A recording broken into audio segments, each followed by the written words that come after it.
మనిషికి విలువించింది ఏంటిది అంటే ఈ మనిషికి ఆ మనిషికి డబ్బు విలువిస్తే ఈ డబ్బు లేదనుకో వాడికి విలువ లేకుండా పోతుంది. అంటే మనిషి ఎప్పుడు దేనికి విలువిస్తున్నాడు? డబ్బుకే వాల్యూ ఇస్తున్నాడు. అవునా కదా? చెప్పలేక డబ్బుకే వాల్యూ ఇస్తున్నాడు. ఈ డబ్బుకి దేవుడు ఏమంటున్నాడు? ఈ డబ్బుకి వాల్యూ ఇవ్వద్దు అంటాడు. దేవుడికి స్తోత్రం. అంటే విశ్వాసంలో బ్రతుకుతున్న మనమంట, దేవుడి మీద ఆధారపడి బ్రతుకుతున్న మనమంట డబ్బునంట పెట్టతో సమానంగా ఎంచాలంటాడు. ఎంతవరకు వాడాలో అంతవరకు వాడాలి. బైబిల్లో దావీదు భక్తుడు అంటాడు, ఎక్కువ ఇస్తే నేను విడిచిపెడతాను, తక్కువ ఇస్తే నేను దూషిస్తాను, తగు మాత్రం నాకు చాలయ్యా. హల్లెలూయా.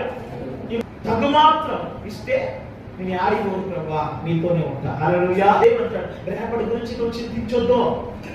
రేపటి దినం గురించి నువ్వు చింతించు కూడా. రేపటి దినం అంట, రేపటి దినం గురించి ఆ దినమే చింతించాలి కానీ మనం